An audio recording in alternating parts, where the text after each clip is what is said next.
Fala aí galera, beleza? Bem-vindos a mais tipo de Fishing. Vou pedir para você se inscrever aqui no canal, ativar as notificações, curtir, compartilhar nossos vídeos e seguir a gente no Instagram. Tendo alguma dúvida, deixa nas perguntas e respostas que a gente tenta ajudar vocês e outras pessoas também podem tentar ajudar vocês. Querendo entrar no nosso grupo do Telegram, o link está na descrição do vídeo e se você puder, seja membro do canal. O valor é bem pequenininho e ajuda muito a gente nessa geração diária de conteúdo sobre pesca. Todo dia às 18 horas tem um vídeo novo no canal e para ser membro, o link está na descrição do vídeo. E camiseta Chibud Fishing Wear, o lifestyle da pesca pro seu dia a dia, disponíveis no primeiro link da descrição do vídeo, tá? Qualidade reserva das camisetas, estampa de primeira, tecido de primeira, costura de primeira, acabamento, logística e muitas estampas organizadas por nós mesmos para vocês. Com certeza você vai achar uma que vai te atender e você vai gostar. Pessoal, hoje a gente vai falar aqui sobre os cabos de vara, tá? Recebi ontem no grupo do Telegram, né? Ontem, do dia que eu tô gravando hoje, né? Já vai fazer um tempo para vocês na hora que esse vídeo for ao ar. A questão do tamanho dos cabos de vara, se é uma tendência os cabos diminuírem ou não, se é uma tendência, qual que é quais as questões envolvidas e uma observação sobre os cabos de fora do Brasil. Primeira coisa, pessoal, vamos traçar um panorama, né, de como isso já foi, tá? Antigamente você tinha varas de cabos longos, varas basicamente de molinetes, varas muito longas para pesca de praia, varas mais curtas para uso geral e geralmente varas que seriam multiuso pela característica da fibra e pela característica de antigamente você pescava muito de espera, né?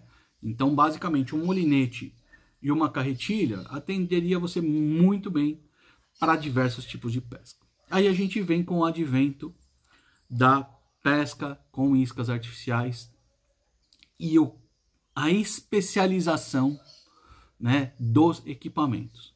Com essa especialização vieram diversas modificações nas varas, seja em tamanho, seja em material, seja em componentes, e nisso entra também a questão nos tamanhos de cabo, tá? Então a gente teve uma época que tinha muita vara pistol grip, tá? Que é aquele que basicamente você só conseguia segurar com uma mão, tá? Basicamente você só segurava com uma mão. Já foi de onde, né? De onde surgiu esse gatilho aqui embaixo, né? Essa daqui, por exemplo, é uma vara custom, uma vara de plug, e eu optei por um cabo que chegasse num ponto confortável, e aí eu vou falar sobre isso daqui a pouco. Vamos por partes. Surgiu esse gatilho, e inclusive no Japão você tem várias, uma comunidade, um grupo que ainda é muito popular os pistol grip, tanto que hoje os pistol grip deles têm toda uma ergonomia anatômica, uma guarda de mão e tudo mais. E inclusive existem alguns reel sits que lá eles gostam de usar com carretilha de perfil alto, que tem o reel sit rebaixado. Não é tão comum. Você precisa, para isso você precisa de varas específicas, né?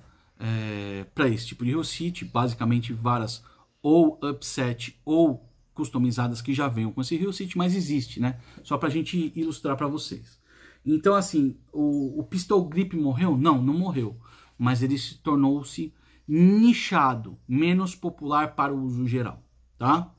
E aí você teve um encurtamento dos cabos, tá? Surgiram os cabos bipartidos para aliviar peso e para economia de material, tá? Que o pessoal às vezes fala assim, é só para aliviar peso. Não. Se você tem um EVA cobrindo tudo isso aqui, tudo bem, ele vai te adicionar um pouco de peso, que vai, inclusive, te ajudar no equilíbrio, no balanceamento dessa vara, de repente não deixar ela com menos peso aqui, ficar muito cabeçuda, mas você tem menos material. De repente o que você usou para fazer um cabo inteiriço, por isso as varas de cabo inteiriço são mais caras, tá? O material que você usou aqui, às vezes dá para fazer mais uma ou mais meio cabo, tá? Basicamente, se tiver um bootcap pequeno e uma parte de cima pequena, ó, dá para fazer 2 cabos, tá? Então, isso é uma questão já basicamente de mercado, né? Então, você teve um encurtamento. A minha katana da serinha vermelha, da Shimano, das antigas, ela tá lá no serinho para ele dar uma reavivada nela para mim. Mas, basicamente... Peraí que vai passar o caminhão do lixo. Então, pessoal, você tinha um cabo similar a essa daqui. Essa daqui é uma Speedfish, tá? Você tinha um cabo curtinho, tá? Nas katanas. E por um bom tempo se utilizou cabos mais curtos, meio que no geral. Algumas varas, tá? No mundo ainda continuam utilizando cabos mais curtos. E aí vem a questão da pergunta, quando eu falo que não é uma questão só, é algo mais complexo que a gente tem que explicar de uma forma mais complexa, assim como eu expliquei lá no grupo. Você tem toda uma vocação de equipamento, você tem toda também uma característica, muitas vezes regionalizada, de uso. Tá? Então você tem necessidades regionais ou nichadas, tá? E vocações dos equipamentos. E aí você tem algumas características que se tornam meio que padrão para alguns locais. Por que que as varas aqui no Brasil têm uma configuração de cabo diferenciada? Porque aqui a gente usa muito o arremesso com o apoio do antebraço. Vou fazer um flipcast, vou fazer um backhand, né? Vou fazer basicamente acho que esses dois, né? Mas o trabalho de isca, né? Muitas vezes fazendo a chamadinha, ó, eu bato aqui, ó, fazer a chamadinha, ó, né? Aqui. É menos cansativo do que eu fazer assim, ó. Que eu tenho que frear aqui no pulso, então aqui eu sobrecarrego menos, né? Então são características basicamente regionais, não diria nem pessoal, né? Porque são vários grupos, é nichada, uma característica nichada que por muitas vezes é regional. Então aqui no Brasil, cabos intermediários são os que mais se vende. Então você vai ver muito mais varas com essa característica de cabo, entre esse tamanho aqui, né? Lógico, cada tamanho de braço é diferente, mas com uma média de tamanho, tá? Por exemplo, vamos pegar esse Speedfish aqui, ó, né? Essa Speedfish é bem mais curta, tá? Então aqui, ó, pegando uma pegada que eu faria, é uma vara que fica mais difícil, ela passa mais o meu pulso para apoiar, porque ele vai apoiar numa parte mais frontal do meu antebraço e uma parte menos grossa, vamos dizer, do que aqui atrás quando vem essa daqui, ó. Olha o ângulo aqui do meu pulso. Mesma pegada. Olha o ângulo do meu pulso, tá? Ó, espaço que sobra aqui. Se ela fosse mais curta ou se ela fosse pistol, ela ia passar mais ainda. Então isso traz um trabalho maior do seu pulso, tá? Ah, então o cabo tem que ser curto, o cabo tem que ser longo. Por exemplo, aqui é um cabo um pouco mais longo, ó, tá? Essa é uma vara custom minha, feita para pescar de jumping jig, e que ela tem o cabo um pouco maior. Por quê? Eu posso fazer assim, ó. Posso apoiar ela um pouco aqui. Varas para jig oceânico, cabos mais longos, porque Aí você vai pôr debaixo do braço mesmo para trabalhar. Essa, por exemplo, para trabalhar debaixo do braço não vai. Tá? Fica curto, vai sobrecarregar ombro.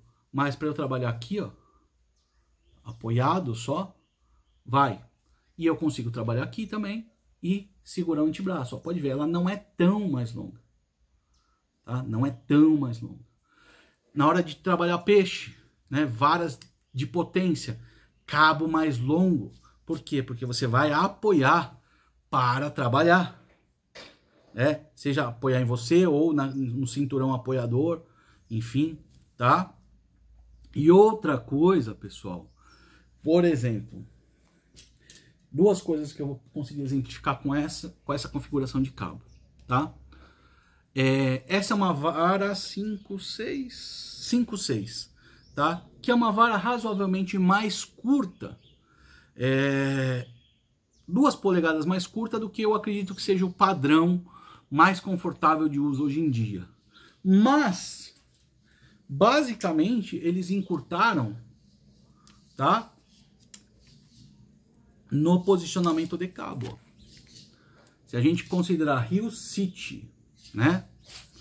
Posição de Rio City e tamanho efetivo do ponto de eixo, do pivô, né? O que é o pivô? O pivô é onde você vai segurar e vai ser como se fosse um ponto de eixo. Do pivô até a ponta da vara tem a mesma efetividade. Ou seja, em arremessos que você usa só pivotação, essa vara vai ter basicamente mesma alavanca, tá? O mesmo braço de arremesso que a gente chama na física, né? A mesma força de braço. Quando você tem esse cabo e você pivota aqui embaixo, ó, e aqui, opa, aí você tem um ganho de comprimento, o que nessa daqui já vai meio que te impossibilitar, fica até meio difícil de fazer isso, tá? Mas é possível, tá? Porém, o que a gente tem observado, cabos mais curtos, pra galera que pesca de caiaque, às vezes é mais confortável. Por quê? Porque você pesca sentado e dependendo do seu trabalho, né? O cabo pode ficar batendo em você. Daí talvez cabos mais curtos possam te ajudar. Então, quando a gente fala que escolha de vara, escolha de equipamento, leva em conta muitos e muitos e muitos fatores, entre elas ergonomia, eficiência, conforto, característica do blank, característica do tipo de Rio City que você gosta, de pegada que você gosta, material do cabo, configuração do cabo. Então, por isso que a pergunta sobre cabos é sempre muito complexa, né? Você precisa entender o que você precisa e você precisa entender o que você gosta. Não é porque o Shibu tá falando, você tem que usar uma vara 5/8 com cabo inteiriço, com isso, aquilo, que você tem que usar. Não. Você tem que usar o que te traz uma pescaria confortável, o que te traz eficiência e o que te traz um conjunto de comodidades e características que vão facilitar a sua pescaria e torná-la agradável. Beleza? Espero ter ajudado. Um abraço, até a próxima.